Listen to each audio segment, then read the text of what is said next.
총 세 가지가 있어요. 전세대출, 중도금대출, 사업자대출. DSR이라는 것이 없습니다. 업무용 오피스텔, 구분상가, 중소도시 아파트 많은 곳이 없습니다. 원룸이나 1.5룸, 2룸. 그나마 오피스텔 분양권으로 투자를 하게 되면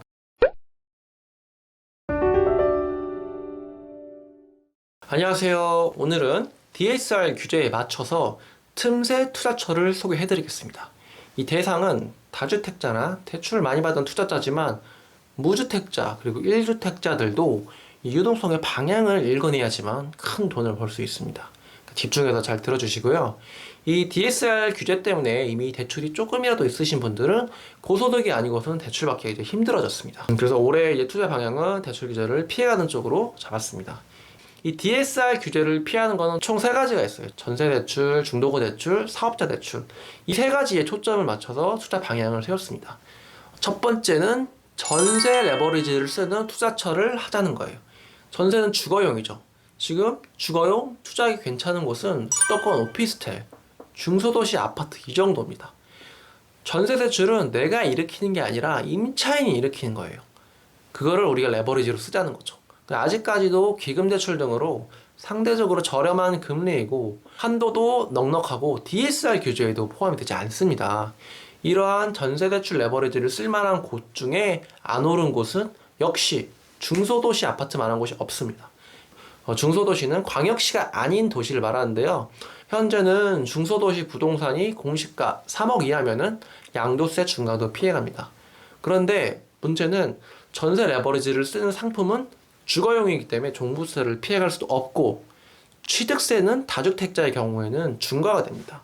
그래서 수도권 오피스텔을 또 추천을 드립니다. 수도권 오피스텔은 전세가율이 매우 높아요.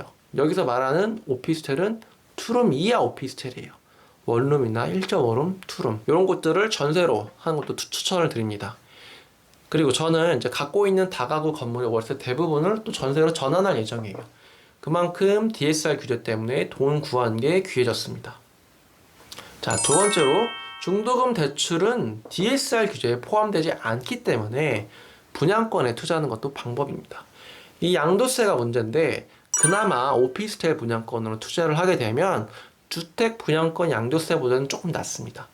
1년 미만인 경우에는 55%, 1년 이상인 경우에는 44%, 2년 이상인 경우에는 일반 세율입니다.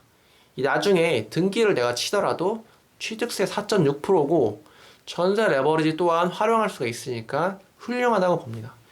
지식산업센터 분양권 투자도 똑같습니다. 자, 마지막으로 세 번째, 주택이나 오피스텔을 하는 게 아니라 상업용 부동산에 투자를 하는 거예요. 상업용 부동산은 애초에 가계자금 대출이 아니라서 DSR이라는 것이 없습니다. 상가 임대 사업자는 RTI라는 것이 있는데 그게 190% 이내에 들어오면 돼요. RTI는 DTI처럼 연간 임대소득을 연간 이자 비용으로 나눈 값이에요. 이것마저도 1억 원 이하의 소액 대출은 RTI 규제도 적용받지 않는 것으로 알고 있습니다. 이 RTI를 150% 안에 들어오려면 상업용 부동산은 업무용 오피스텔, 구분상가, 지방 올근생 건물들이 적합합니다. 이 서울 근생 건물은 안 좋다는 게 아니라 RTI를 높게 받기가 힘들어요.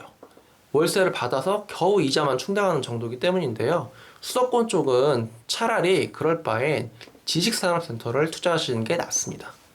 RTI를 괜찮게 받으려면 상가 수익률이 높은 곳으로 가야 되는데 결국에는 지방 쪽이 그런 게 많습니다. 예를 들면 저는 최근에 이제 세종시에 있는 아름동 학원가 상가를 보고 왔는데요. 매매가가 2억 중반대인데 수익률이 무려 5%씩 되니까 그동안 소외됐지만 이런 건 규제 때문에 또 좋은 투자처가 될 수도 있다고 생각을 합니다. 마지막으로 올해는 이 사업자 대출로 우회해서 대출받는 게 좀 힘들어질 것 같습니다. 감사한다는 얘기도 있고 용도증명을 더 철저하게 검증하겠다 이렇게 나오니까 대출이 좀 힘들고 실제 매출이 있는 사업자분들은 아직까지는 대출이 가능할 것 같습니다. 그리고 저는 개인적으로 올해에는 이 토지를 꼭 구입해서 그 위에 건축물을 꼭 올려보자 이런 생각을 갖고 있어요. 그것도 일종의 사업자 대출이겠죠.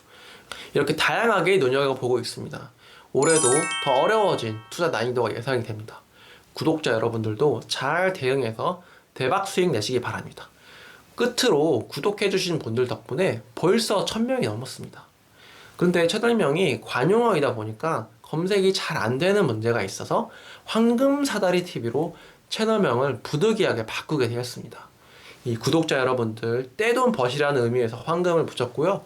정말 감사드리고 앞으로도 좋은 투자 정보를 함께 공유하는 채널이 될 수 있도록 노력하겠습니다.